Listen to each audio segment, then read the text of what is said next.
Good afternoon, comrades. That's great. Yeah. Good afternoon. You sound okay, huh? Strange. Is it normal this sound? Okay. Welcome to our discussion on the future for the left in Wales, supported by the only English language socialist daily newspaper in the world, published 6 days a week, the Morning Star. Hey! Perfect interruption. There's a raffle in support of the Morning Star. It's £1 a ticket, and we got a few drinks and chocolates for you to choose from at the end of the meeting. I was told that there is a microphone which is going to be circulated when you want to ask questions to the people on the panel.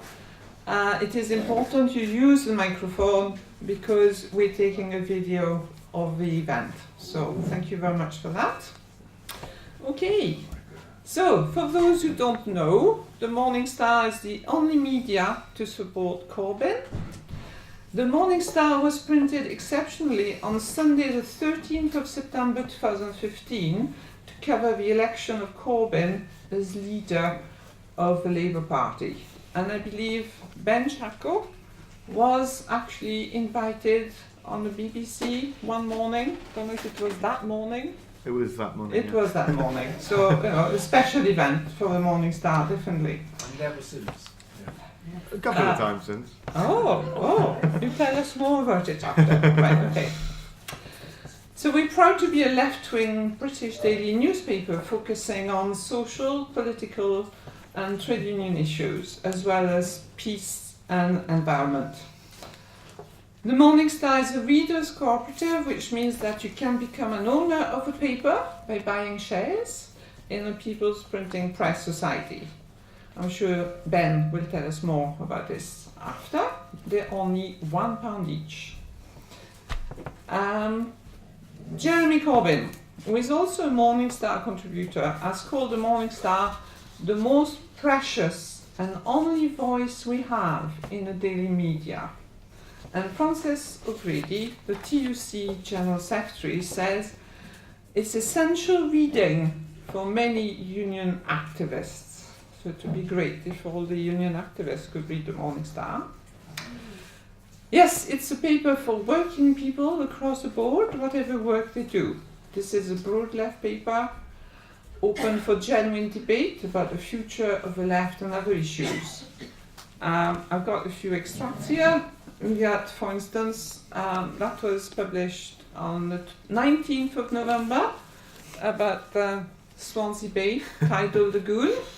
So it is, as I said, it's discussions, open to discussion, different points of view. We had, on the 27th of November, we had Welsh Council jobs scrapped. On the 12th of November, we had Mark Drakeford and his manifesto. Just to show you that the Morning Star is a national paper, but you can see Wales is well represented in it. And yesterday, the 30th of November, we had Mark Drakeford saying that he supports the Rhodri tax on business financial transactions. So, we're delighted. Sorry, I haven't introduced people in the panel. You can see I'm not very good as a chair, not used to be a chair, but never mind. So, on my left, we got Ben Chacko, the editor of the Morning Star. Rob Griffiths, the General Secretary of the Communist Party of Britain. Obviously, Mark Drakeford, AM. And me, I'm the chair of the Welsh Committee for the Communist Party of Britain. So, we're delighted to have with us Mark, the only Welsh cabinet minister to support Corbyn in 2015 for UK Labour leadership.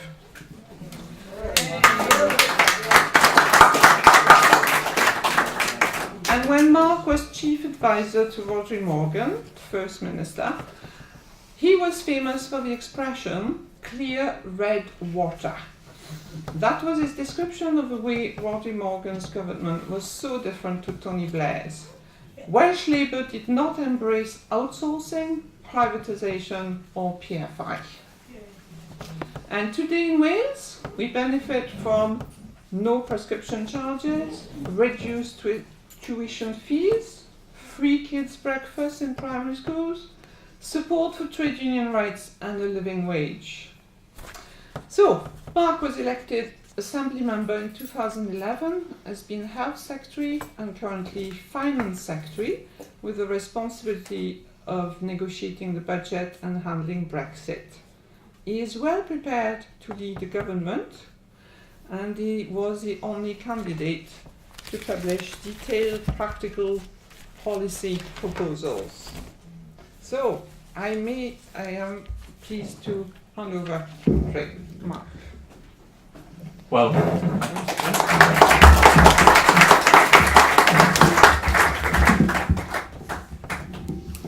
diolch yn fawr, dwi'n mynd i sefyll os allai. Diolch yn fawr wrth gwrs I chi gyd am ddod unwaith eto yn yr ymdrech am arweinydd Plaid Llafur yma yn Cymru. Thank you all very much indeed for being here. I'm going to lower the tone of the meeting absolutely at the beginning by telling you that Mrs. Thatcher once said something that I agreed with. It was only once, I promise you that. And she said that the problem for politicians is that you are asked to speak far more often than you have something to say. Given that I have been speaking in meetings since April of this year on the theme of the Labour leadership and who will be the new First Minister and so on, there are quite a few faces in the audience who would certainly agree that they have heard this more often than any reasonable person would wish to give up time to hear again. So thank you very much for your patience in all of that. I'm going to try to say something on the theme of the afternoon and to explain why my conclusion on the theme fits in with what I've been saying on the broader picture over the last 6 and more months. It is also the first time in the whole campaign I think I've spoken under lights of this description. Yeah. Look, I'll say very briefly at the beginning and I'll return to it at the end. If I have a single theme for the future of the left in Wales, it is a plea that in the face of the enormous challenges that we face, that we place some priority on the old slogan of the left, that our greatest strength comes through unity. So, undeb a nerth, as we would say in Welsh.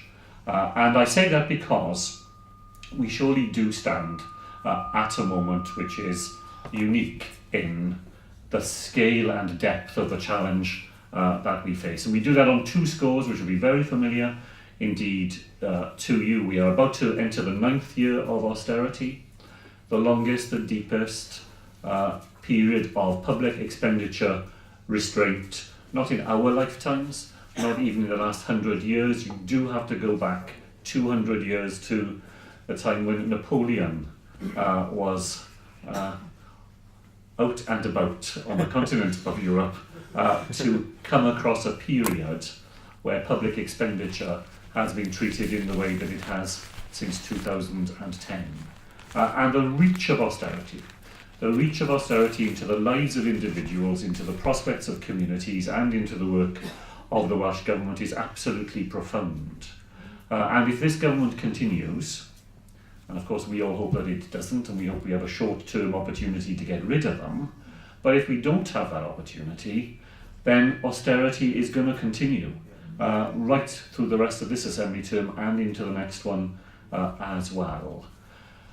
And this causes profound challenges for us on the left as we struggle to do what Aneurin Bevan said was the religion of socialism, and that is to match the money we have to the most important priorities that we want to try to pursue.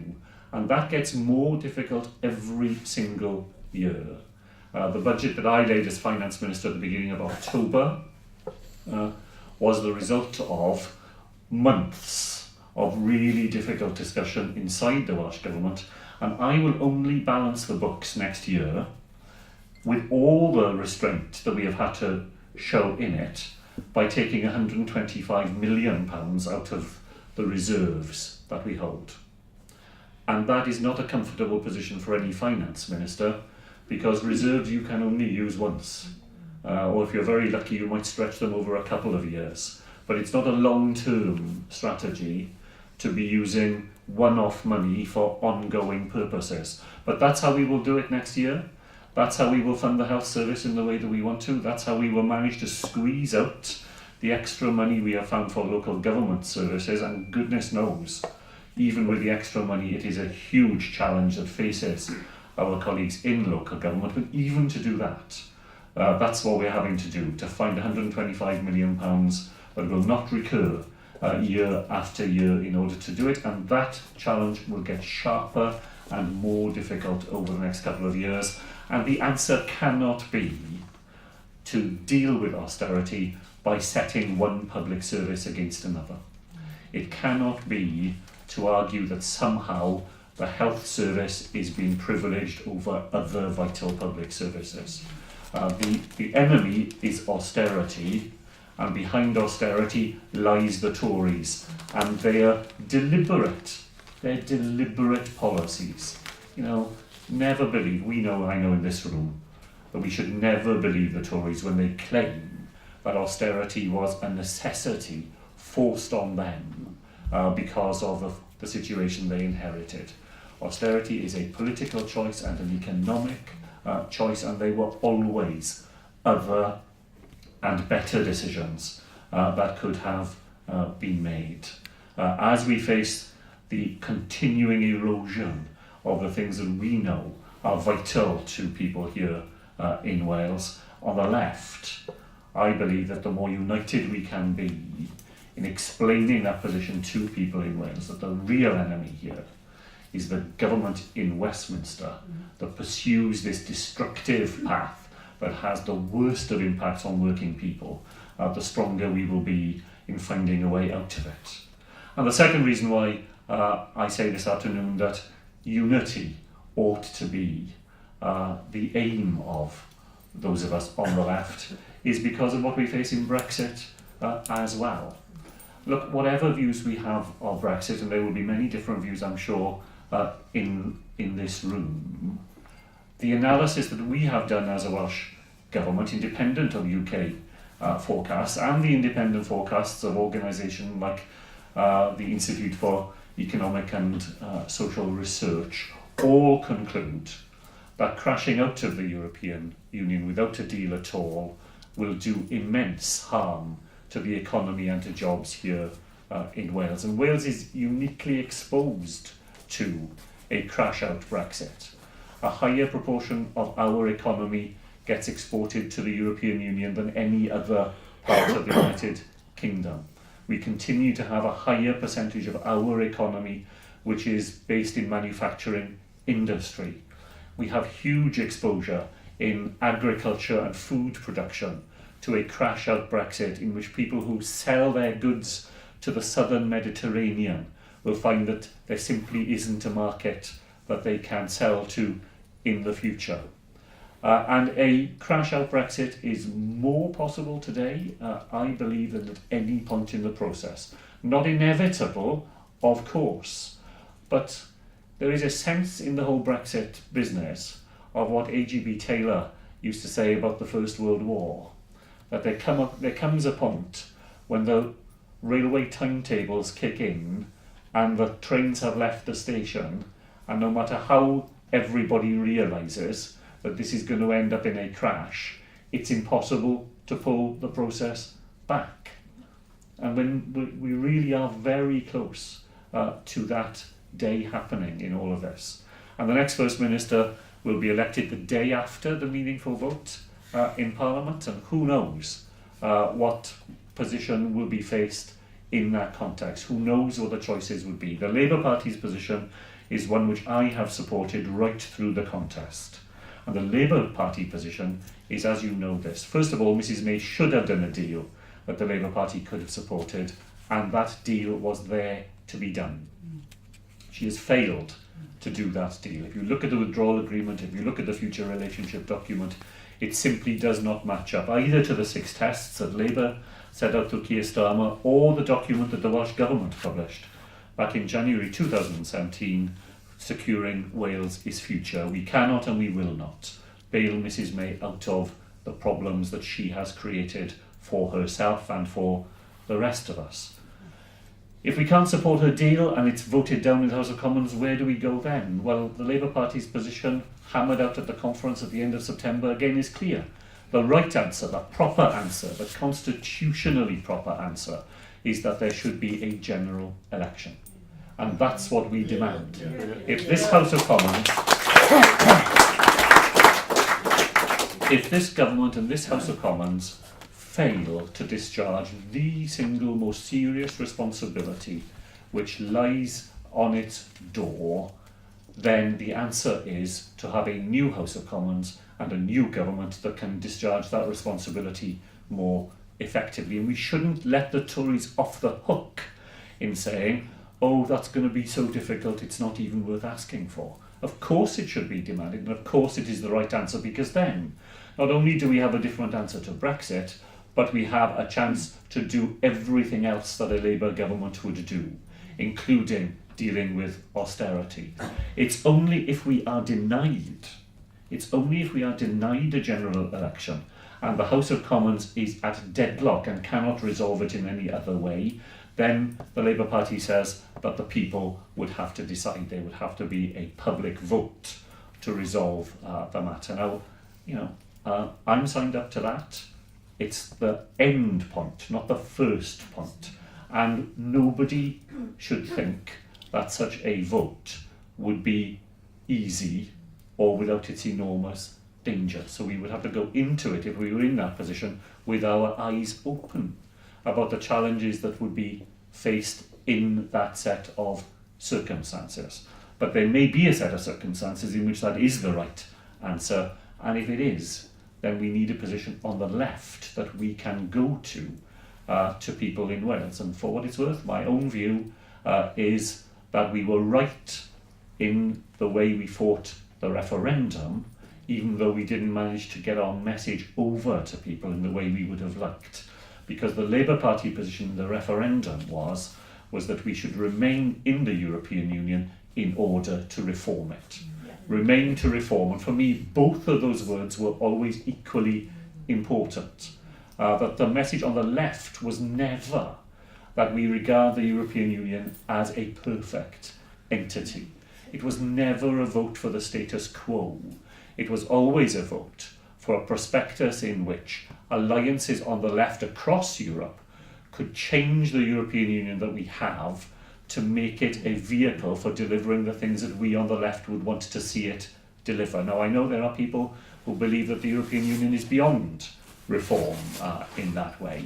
That's not the position that I myself take, and it wasn't the position that Jeremy Corbyn took in that referendum either. And if we are to fight another referendum, then the reform message, the message that on the left we have a different view of what Europe could and should become, a Europe that is genuinely invested in a social vision of what the European Union should be, a European Union that is not a fortress Europe in which we spend our time trying to keep people from the rest of the world out of the European Union, a European Union that is genuinely more democratic in the way that it goes about the responsibilities that it has. These are really challenging times where there are so much uncertainty that nobody, I think, could stand here today and offer a simple set of guaranteed solutions or steps forward We have to find our way forward day by day as the picture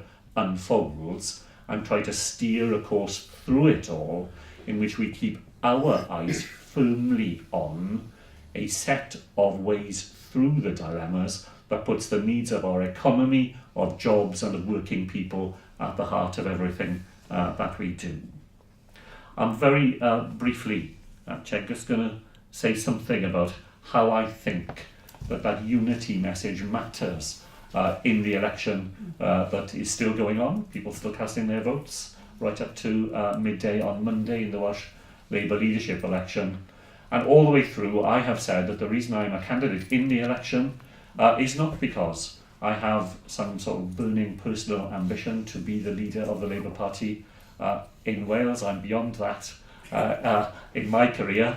I stand because I think that I have the experience that can be put to work to help to match the challenges that we face, but more importantly, because I wanted to make sure that there was a political choice in front of Labour Party members and trade unionists here in Wales. And as you've heard, I've been a member of the Labour Party since I was 18 years old, and the basic set of beliefs that brought me into the Labour Party then are the same beliefs that I have today.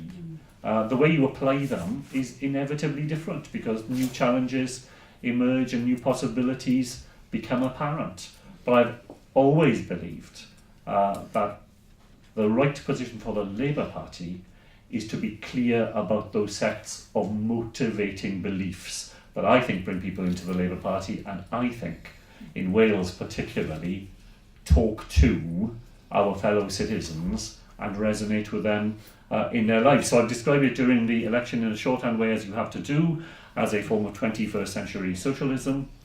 21st century because it has to apply to the circumstances we are in, but socialism in the sense that it is rooted in those core beliefs that I think make up the Welsh radical socialist tradition.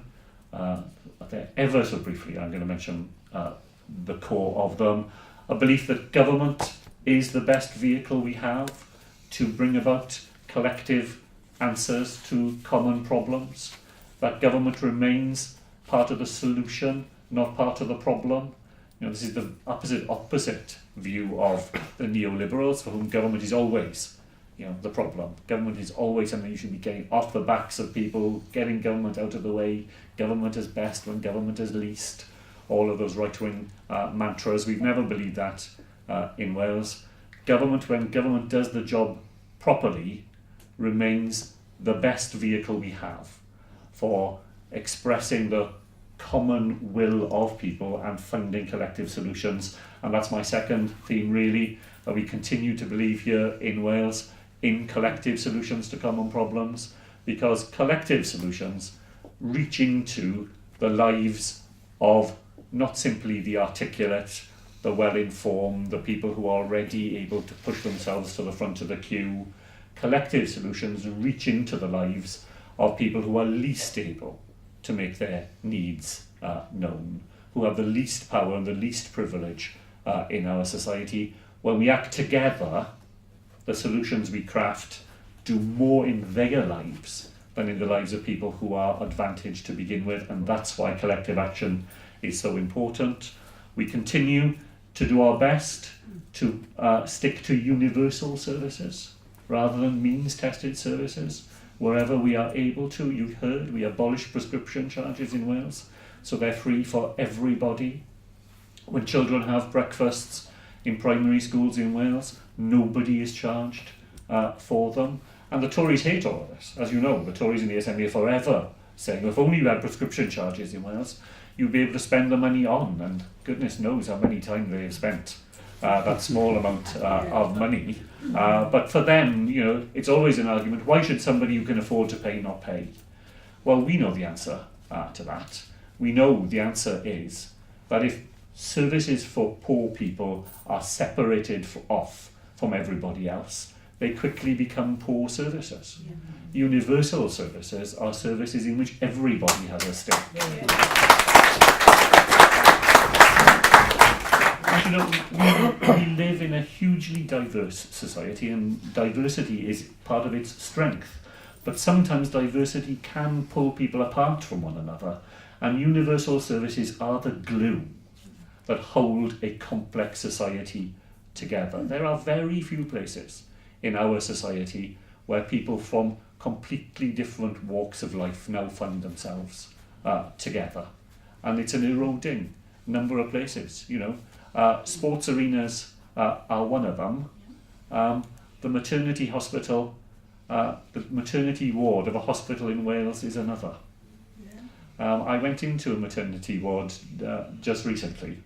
I was there to see a young woman who I knew, who was on her own and who lived in very tough circumstances indeed. She was in a ward, and the family next door to her came from a very different part of Cardiff with a very different sort of experience. But they were bound together for that brief moment by the fact that they were all bringing a new life into the world.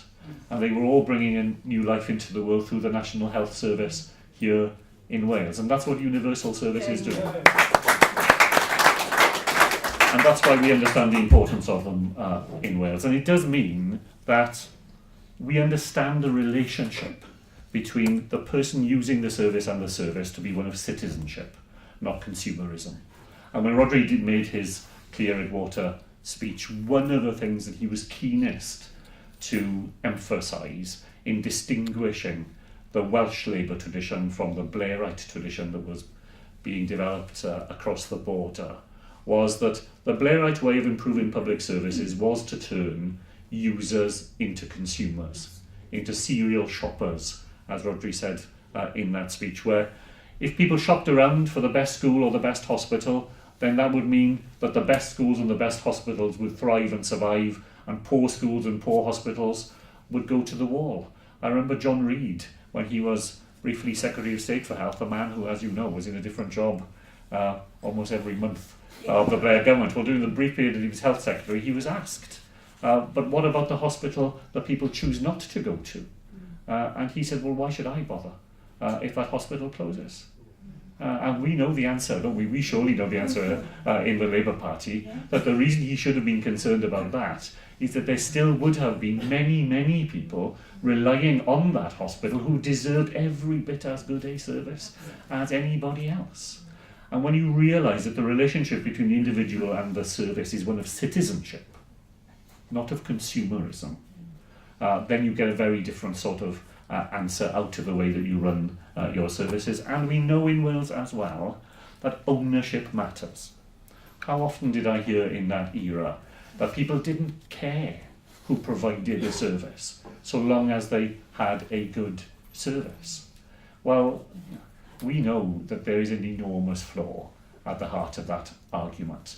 And it has always seemed to me to be one of the ironies of that whole debate, that it is normally people who have an awful lot in their own ownership who try and persuade the rest of us that ownership really doesn't matter. I heard Jeremy Hunt, a man who has an enormous amount of things that he owns, trying to persuade the rest of us that ownership didn't matter at all. Ownership matters, of course ownership matters, because ownership does give you control. And that's why the Labour Party manifesto last year explained to people why bringing essential lifeline services in transport, in energy, in water, back into public ownership. That's why it struck such a chord with the public, because people instinctively understand that of course ownership matters. And here in Wales we've always understood that's why we don't have PFI hospitals. It's why we continue to do our best to make sure our public services are publicly funded and publicly provided.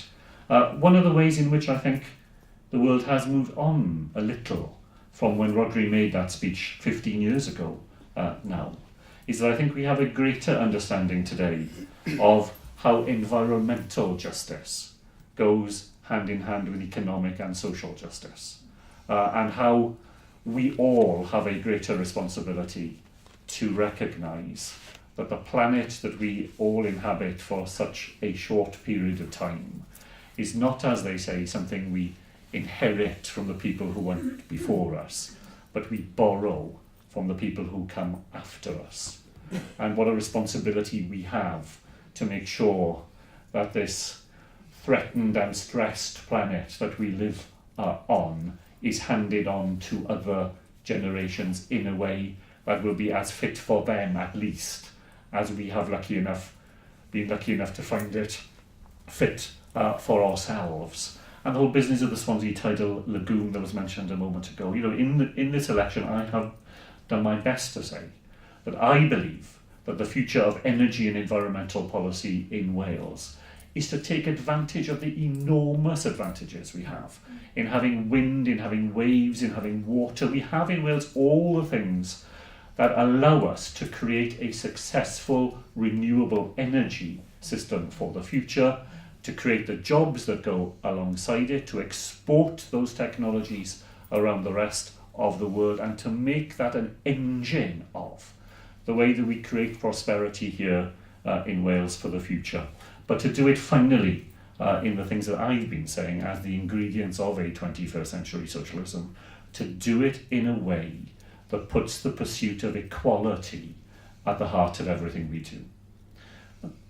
The world has changed so radically during the time that I've been involved in politics. I first knocked doors for the Labour Party in 1974 in the October election of that year, and in 1976 the United Kingdom was the most equal country in the European Union. The gap between the top and the bottom was the narrowest in the UK of any then EEC nation. And the share of the national economy taken by labour as opposed to capital was the highest it's ever been. It was 55% and more or less in 1976. Today we are the most unequal society in the European Union, and the share of our economy taken by labour is 41% and falling. And that tells you that we live in this sharply unequal society where the chances at birth are scarred by the experience of growing up somewhere where the prospects that you have are so different to the prospects that others have. And where, as Owen Jones, who I was with last night, the journalist, said, the history of the last 10 years has been socialism for the rich and capitalism for the poor. Socialism for the rich in the way that bankers have been bailed out and money poured down their throats, and the financial sector that caused the difficulty bailed out in its entirety, and the poorest people of all, who had no part at all to play in that catastrophe, forced to bear the burden of it. Austerity is over, Mrs May said. Well, I say, tell that to somebody whose benefits have been frozen since 2015 and go on being frozen into the future despite the fact that the bills they have to pay rise. Last night in the event I was with Owen, I told a story which I'm going to end with. Because this story has been with me throughout the whole campaign. It was a story told to me by a colleague of mine in the Assembly. And she told me of a story right near the beginning of the campaign in September, October, of how she'd gone the day before on a school visit. And if you're an Assembly member, you do school visits all the time. It's a routine part of what you do. She'd been invited into a primary school in her constituency because the school was having a day in which the young people there were being asked to plan their future. What sort of future did they see for themselves? What sort of future did they want to grow up in Wales? And so she went to be part of that debate, and she was taken into a class of 7-year-olds. She sat down at a table with them, and they were drawing. They were drawing the future. And it was a scene of fields with animals in it, and this was the sort of future that the children wanted to grow up in. And looking at it, she said to a 7-year-old child, a girl who was sitting next to her, she said, looking at this picture of fields and of farming, she said, so where does food come from? And the little girl said to her, without a hesitation or any sense of irony or anything, she said, oh, food comes from the food bank. And I think that is an absolute chilling moment, really, isn't it? That a 7-year-old child growing up in one of the richest countries in the face of the globe genuinely believed that in her life, food came from the food bank. And I've had that child in my mind during the whole of this campaign, because, a 21st century form of socialism has to have a very different future for that child in its mind. And the principles that I've outlined this afternoon, I think, are part of that. But we achieve them, to go back to my very first point, I think best of all by trying to think of the things that unite us on the left and the things that we can rally around. I'm absolutely a believer in a sort of passionate and committed form of politics, but I also think that a politics of civility and respect is important as well. Anybody who's followed the events of the last week in North Wales at the inquest into the death of Carl Sargent will surely recognise that. And when I talk about unity, I'm absolutely not talking about uniformity or unanimity. I'm talking about, dedicated debate in which we talk together in a comradely way about the many challenges that we face, but recognise that that debate takes place within a set of parameters and a set of beliefs that we share. And therefore, challenging as those debates need to be, when we have had them, we conclude them by recognising that there is always far more that unites us than divides us, and that we are always much more effective in fashioning a future for the people who look to us and to the Labour movement to make a future for them than we are when we are disunited and allow the enemy to take possession of the field. Diolch yn fawr. Thank you very much.